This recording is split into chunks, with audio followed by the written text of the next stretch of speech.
सुनो, प्रस्तुत दोहा जो है उसका नाम है उषा। उषा को लिखा है शमशेर बहादुर सिंह। शमशेर बहादुर सिंह का एक साहित्यकार के रूप में परिचय जान लो। और सबसे बड़ी बात यह है जो कई बार हम तुम लोगों को रिपीट कर चुके हैं कि साहित्य जो है वह आपको समाज का दर्पण होता है। और एक साहित्य में सो वर्तमान की स्थिति और भूत का अवलोकन और आने वाले समय भविष्य का स्वर्णिम तस्वीर स्पष्ट रहता है। तो इस तरह से यह एक ऐसा दर्पण है जिसमें अतीत काल, इसके बाद आपको वर्तमान काल, साथ ही साथ भविष्यत काल, जो बीत गया है भूतकाल, सारे कुछ का अवलोकन मिल जाता है। तो शमशेर बहादुर सिंह के बारे में यह बात जान लो। शमशेर बहादुर सिंह हिंदी साहित्य के एक ऐसे सितारे हैं जिनकी साहित्य प्राकृतिक बातों से ओतप्रोत रही है। वैसे साहित्य समाज का दर्पण होता है और साहित्य को स्पष्टीकरण करने के लिए, हार्दिक भावना को की तत्परता दिखाने के लिए, साहित्य की सार व्यक्त करने के लिए, संदर्भित बातों को प्रदर्शित करने के लिए दो विधा होती है और वह होता है गद्य और पद।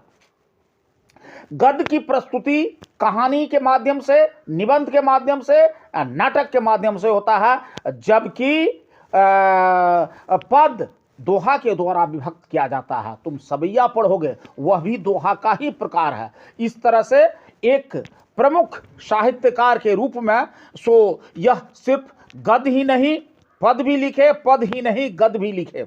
अब जान लो, 13 जनवरी 1911 ईस्वी को इनका जन्म हुआ है। 1993 ईस्वी में निधन हुआ है और जन्म स्थान देहरादून उत्तराखंड है। उस समय उत्तर प्रदेश था। और ये आपको माता पिता जो थे सदैव शिक्षा से जुड़े रहे थे, शिक्षा प्रेमी थे। वैसे प्रभु देई और तारिफ सिंह इनके माता पिता थे। वहाँ जो कलेक्ट्रेट था उसमें रीडर और साहित्य प्रेमी के नाते अपने बच्चे पर तारिफ सिंह हमेशा तत्परता दिखाने की कोशिश किया। इनकी शिक्षा 1928 ईस्वी में हाई स्कूल और 1931 ईस्वी में इंटरमीडिएट, 1933 ईस्वी में इलाहाबाद विश्वविद्यालय से इन्होंने बीए की उपाधि ली। लेकिन पढ़ने से कहा जाता है शमशेर बहादुर सिंह की मन कभी भरती नहीं थी। साहित्य में गजब तरह का इनका लगाव था। साहित्य की रस को ये विद्यार्थी जीवन में ही पा चुके थे। 1938 ईस्वी में एमए अंग्रेजी में किए, आगे पढ़ाई न चल सकी, लेकिन हिंदी में ये तत्परता हमेशा दिखाते रहे। जब पारिवारिक जीवन की बात होती है तो वह आपको 1929 ईस्वी में इनका शादी होता है और 1933 ईस्वी में 1933 ईस्वी में ये आपको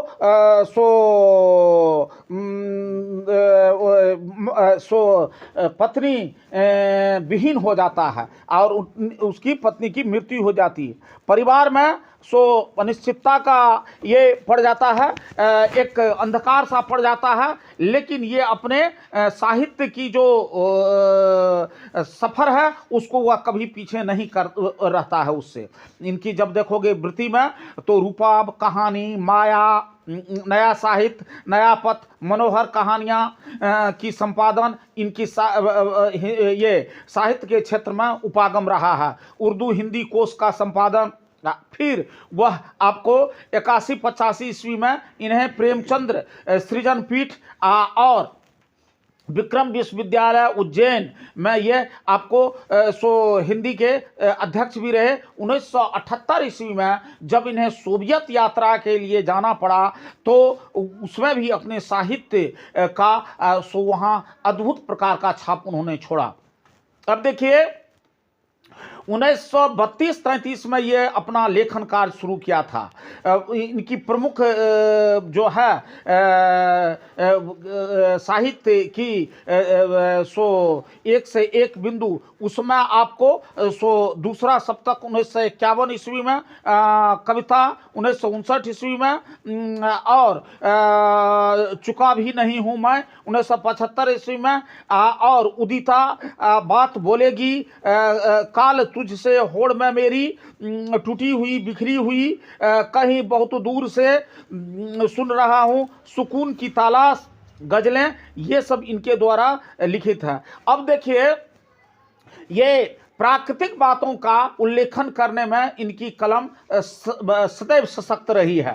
अज्ञे जी, इसके बाद आपको नागार्जुन, ये आदि विद्वान जो थे सो उसके समकालीन थे, और इनके प्रयोगवादी दृष्टिकोण से सदैव तत्पर थे, और सबों के बीच में इनकी एक खास पहचान और एक अद्वितीय प्रकार का लगाव रहा था। शब्द की अल्पता में भाव की गंभीरता इनकी सबसे बड़ी पहचान है, और प्राकृतिक बातों का उल्लेखन करना इनके साहित्य प्रेम का सबसे बड़ी तत्परता है, सबसे बड़ी लगनता है। यहाँ प्रस्तुत दोहा उषा है। उषा के संदर्भ में आप देख लीजिए, जो उषा क्या होता है, उषा का कौन सा काल होता है। उषा का काल, उषा होता है सूर्य जिस समय में उदित हो रहा है, सूर्य जिस समय में उदित हो रहा है उससे पहले आकाश जो नीला रहता है, तो उस समय के काल को कहा जाता है उषा काल। कुछ देर के बाद ही यहाँ सूर्य उदित हो जाता है और तम का हरण हो जाता है। उसको सबसे पहले अगर पहचानने का कोशिश करता है, रवि की सवारी आ रही है, इसको देखने की जब बात करता है, तो वह उसकी अनुभूति पशु जितने भी पक्षी है, पक्षी के बच्चों हो जाती है। और इसलिए तुम देखोगे उषा काल का द्योतक होता है पक्षी की चहचहाना, ग्रामीण परिवेश हो या शहरी क्षेत्र। और जब तुम देखो जो सुबह में चहचहाना शुरू कर दे पक्षी सब, तो कुछ देर के बाद उषा काल होने वाला है। उस समय में आकाश बिल्कुल नीला सा रहता है, और रात का अंधकार अनिश्चितता का बादल समाप्त होने वाला होता है। और ये भगवान भास्कर उदित होने वाला होता है कुछ देर के बाद। तो कुछ देर के बाद ही बहुत सारी प्रकृति में परिवर्तन होता है। रात में जो भूत प्रेत और अनिश्चितता का बादल लोग कहता है, वह सब समाप्त हो जाता है। लोग निश्चितता की ओर चल देते हैं, और आकाश की भी काला जो था, वह सूर्य जो उदित होने वाला होता है वह पहले नीला में, और तब वह गेरुआ आकृति में हो जाता है, भगवा रंग उसका हो जाता है।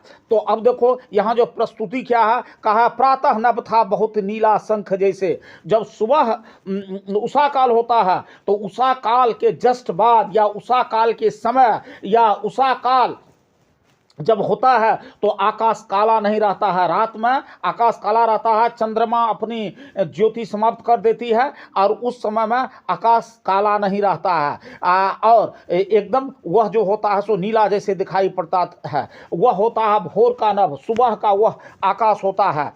और कुछ देर के बाद, कुछ थोड़ा ही समय बाद, 2-4-10-20 मिनट में तुम देखोगे जो वह राख से लिपा हुआ चौका। अब तो हमारे यहाँ गैस की व्यवस्था हो गई है खाना में, लेकिन पहले हमारी जब दादी माँ रही होगी, हमारी माता राम रही होगी, तो उस समय में क्या करती थी, तो चूल्हा और चौखट होता था। वहाँ आपको गाय के गोबर या गोबर से उसकी आंगन और दरवाजे साफ करने के बाद लेपन की बात होती थी। उसको आपको गोबर और पानी से निपा जाता था, लेपा जाता था, और लिपने के बाद कुछ ही देर के बाद वह जो था सो वहाँ सूख जाता था, क्योंकि रात में जो खाना बना था तो उसका उष्णता, उसकी गर्मी उस मिट्टी में समाहित रहती है चूल्हा में, इसलिए वो बहुत ज़्यादा जल्दी सूख जाता है।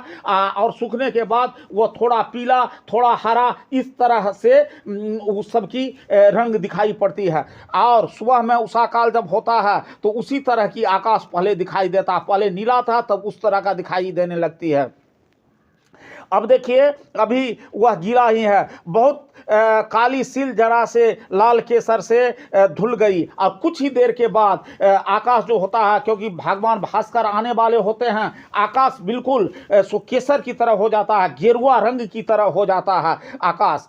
और फिर देखिए जो पहले अभी तक जितनी भी प्रकार की सो कालिमा थी वह समाप्त हो गया है।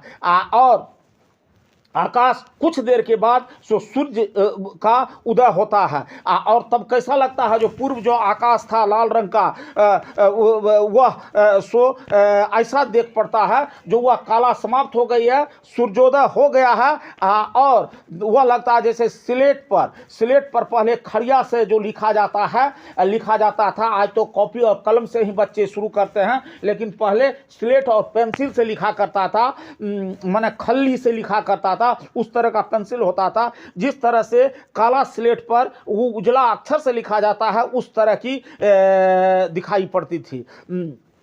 और खड़िया चौक से इसके बाद आपको फिर देखिए जैसे आपको नीला पानी हो और कोई स्नान करने के लिए जाता है, गोरा बदन उसके स्नान करने के लिए जाता है, उसके शरीर पर वह जब पानी नीला रंग का पड़ता है तो वह आपको एक अलग तरह का दिखाई पड़ती है।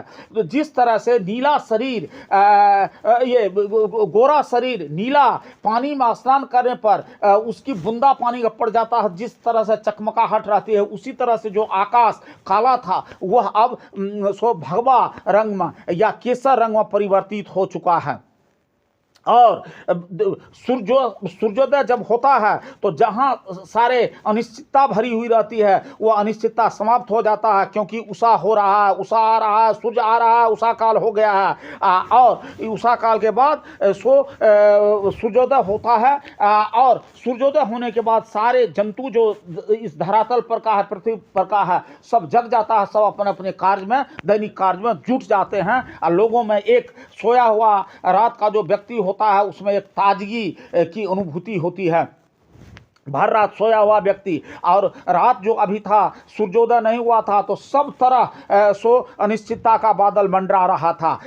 रात में भी अगर हम चलते थे तो ऐसा जान पड़ता था जैसे कि कहीं भूत है, कहीं प्रेत है, कहीं बदमाश है, कहीं असामाजिक तत्व है जो हमारा विनाश करेगा। सूर्य की उदय होते ही सारा वह अनिश्चितता, वह जो था हमारे लिए ऑब्स्टकल, वह जो था हमारे लिए रुकावट, वह समाप्त हो जाता है। तो अब देखो इस तरह से तुमने देखा जो बहुत सारे बातों से सो इसका तुलनात्मक अध्ययन किया गया है। उषा में पहले नीला शंख के तरह बताया है, राख से लिपा हुआ चौका के तरह बात किया है, लाल केसर की तरह हो जाता है। इसके बाद आपको जिस तरह से स्लेट पर चौक ये से लिखा जाता है उस तरह दिखाई पड़ता है। फिर नील शरीर से हमारा जो शरीर झिलमिल होता है उस तरह दिखाई पड़ता है। इस तरह की बात चलती रहती है। अब देखिए इसमें प्रश्नोत्तर जो है कहता है प्रातः काल का नभ कैसा होता है, तो इस प्रश्न का उत्तर दोगे प्रातः काल का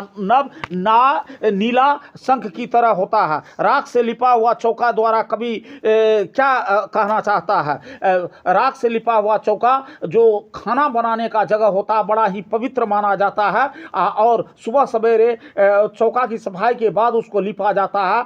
तो इस तरह से सुबह का जो सूर्य उगने वाली होती है उस समय जो आकाश में सो एक रंग होता है वह आपसे राख से लिपा हुआ चौका की तरह वह पवित्रता का द्योतक होता है। फिर तीसरा क्वेश्चन है बहुत काली सिल जरा सा लाल केसर सा धुल गई हो। जब ये कोई भी मिट्टी है या और भी चीज़ है पानी में जाने के बाद उसकी धुलाई हो जाती है, तुम्हारे पैर में बहुत ज़्यादा अगर मिट्टी लगा हुआ है अगर पानी में देते हो तो वह धुल जाता है। उसी तरह से रात में कालिमा थी लेकिन जब सूर्योदय होती है तो वह धुल जाती है और वह कालापन समाप्त हो जाता है। फिर कहता है उषा का जादू कैसा है।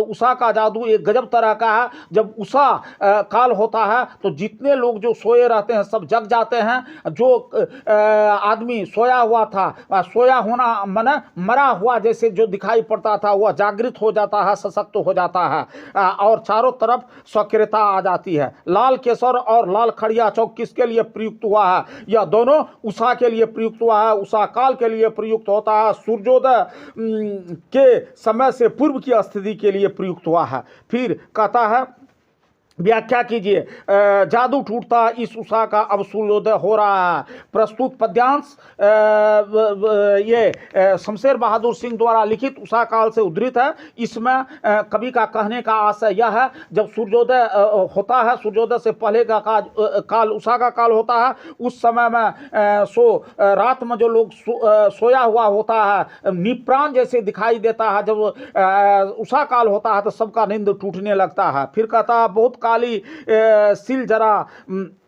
लाल केसर से घुल गई हो। और देखिए ये पूरब की आकाश, पूरब की दिशा, ऐसे लगता है सूर्योदय से पहले जो आपको वह काला ही काला है, कुछ देर के बाद वह सो काली और केसर रंग की पत्थर की ढेर की तरह लगता है। लेकिन जब ये सूर्योदय होता है, उषा काल होता है, उषा काल के बाद सूर्योदय होता है, और वह जो पत्थरों का स्थिति था या केसर रंग का जो पत्थर था, सब घुल करके समाप्त हो जाता है और चारों तरफ लोग सो जग जाते हैं। इसके बाद इस कविता में बिंब योजना पर टिप्पणी लिखे। वास्तव में बिंब योजना बड़ी ही उत्कृष्ट प्रकार की है। बिंब माना होता है वस्तु। इसमें कभी जो हैं सो आपको नीला आकाश, इसके बाद राख से लिपा हुआ चौका, इसके बाद लाल केसर, स्लेट पर लिखने वाली खड़िया, इसके बाद नील रंग का अगर पानी में स्नान करने के लिए जाए तो जिस तरह से शरीर की चमकाहट होती है, उस तरह का उदाहरण दे करके बिंब योजना की प्रस्तुति की है। प्रातः की नभ की तुलना नीला शंख से क्यों की गई है? नीला शंख से इसलिए की गई है, प्रातः काल कालिमा रहती है सब जगह, और जब वह उषा काल होता है तो वह कालिमा नीलिमा में बदलने लगता है, नीला जैसे दिखाई पड़ता है, और कुछ देर के बाद सब जगह प्रकाश हो जाता है। इस तरह से वह नीला शंख से इसकी तुलना की है। फिर कह रहा है नील जल किसकी देह हिल रही है? तो नीला जल में यहाँ तो दिखाया है जो आदमी का शरीर हिल रहा है, लेकिन यहाँ नव काल की बात की है। नव काल में सूर्य का उदय जो होने लगता है, उसको इस तरह से प्रस्तुत किया गया है। इस कविता के आरंभ से लेकर के अंत तक बिंब योजना का चित्रण कैसी हुई है? इसमें बिंब योजना की जो प्रस्तुति एक अलंकार के जैसे हुई है, और कवि की शब्द की अल्पता में भाव की और तत्परता की गंभीरता है, जिसमें उन्होंने इस तरह से चित्र योजना या बिंब योजना की प्रस्तुति की है जैसे जान पड़ता है कि वह सारे दृश्य हमारे सामने प्रस्तुत हो गया है। इस तरह से ये समाप्त है। चलिए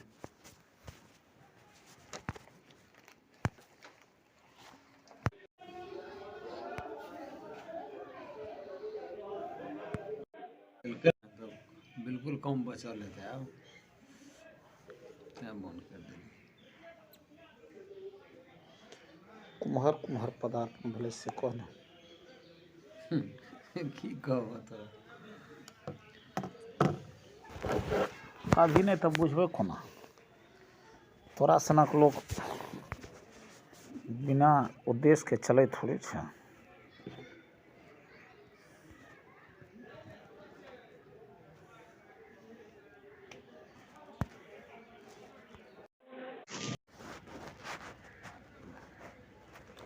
सब में लटपटाले गप।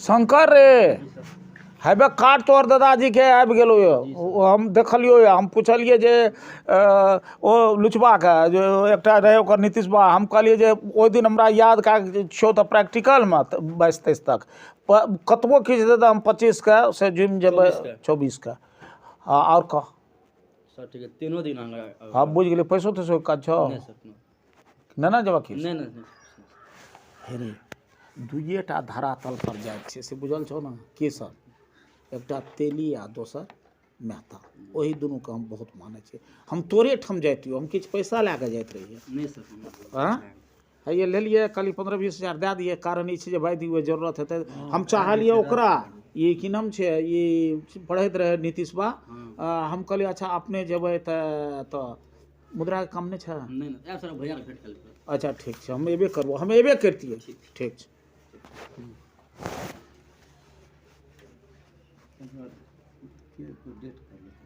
दादा वो बहुत विकास केलकै ये सब छियै अथी के एकरा दुकानो तुकान पहिने रहे गंगा सोना घर से पश्चिम जे वो छै 2-3टा सब वही लेकिन ईमानदार आदमी मेहनती आदमी बुझले तकले तीनों दिन के निमंत्रण देवाले की करबै कतेक लगाव रहै छै बच्चा सबके जे हमरा लग से पढ़ि के चलि जाइ छै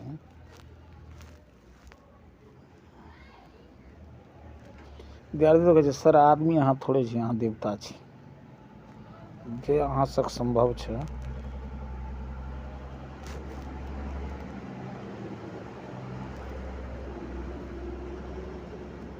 क्या तारीख छियै रे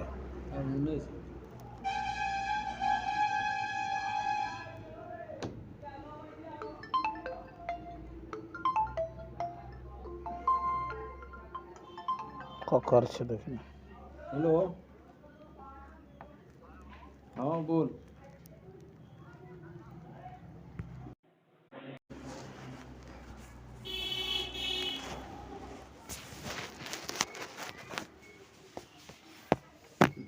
चल दए ओ ई पैसा एकरा ठाम देतियै आब एकरा भेज दै छी ई की नाम छियै केना लगाबै छै लगबै नहि छियै सहिए टा लोकके दै छियै सहिए टा लोकके श्राद्ध बियाह सबमे दै छियै बेसी आर से मतलब नहि रहै छै श्राद्ध बियाह ओकर ओ बिन्देश्वर पौदार मरि गेलै ओकरा भेज दै छियै पैसा और ओहिमे श्राद्ध बियाह श्राद्धवला पैसाके इंटरेस्टमे 10-20 हजार दै छियै केना करबै तब फोनमे तऽ कोनो गप नहिए करै छै तोरा फोनमे तऽ सब गप जरूर करै छै कथी बात करे छै नहीं ना कथी करबै की करबै से कहबै तो ना दीपक का वर्सेरी भले ओकरा कनी अथी में लड़ा ला कही ना रे ये की नाम छै कंपटीशन में लड़ा कही ना कंपटीशन में रेलवे तलवे के वैकेंसी सब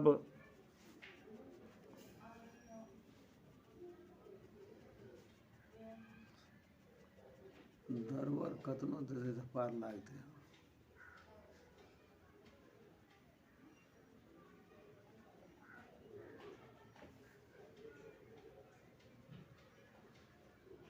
नहीं लगता दरबर देने से जब पार लागि जाए तो दरबर देवला बहुत लोग छै से नहीं होइ छै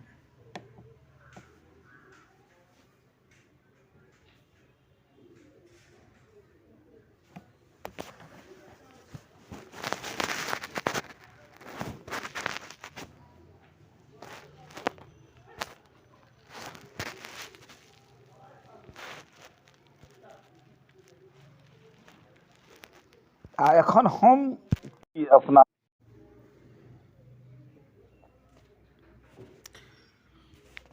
अपना स्तर से आब स्मित के स्तर से जे हेतै तऽ स्मित सब तऽ एखन ओते पोस्ट पर नहि गेलिए चलिए जेतै एखन ओकरा में 2-3 साल लेट जबकि ओ SDM बनि जेतै SDM बनि जेतै तऽ बहुत पावरफुल पोस्ट भेलै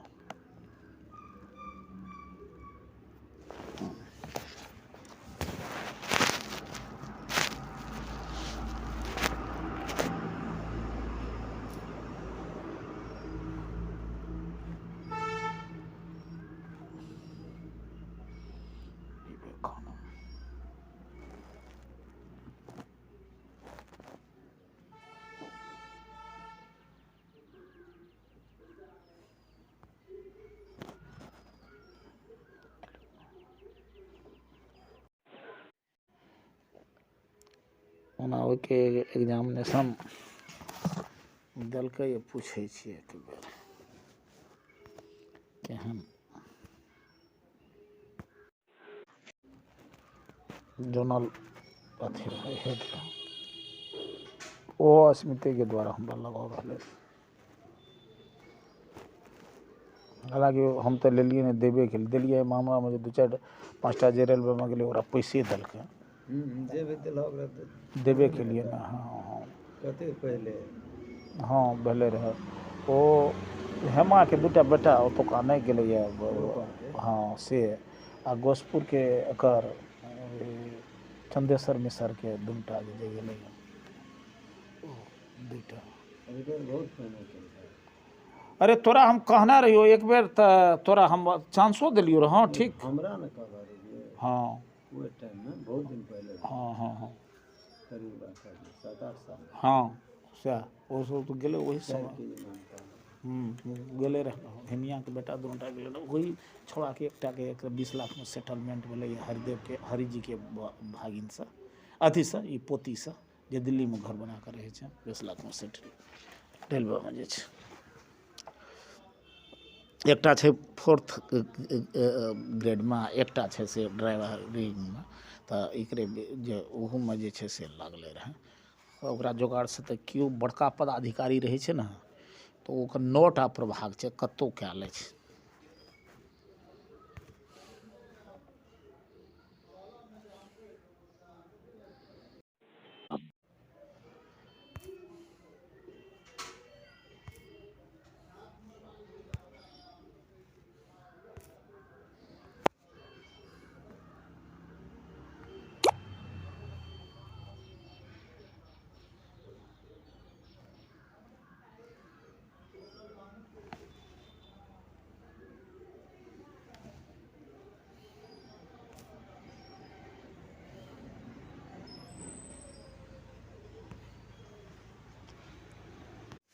सुनो, प्रस्तुत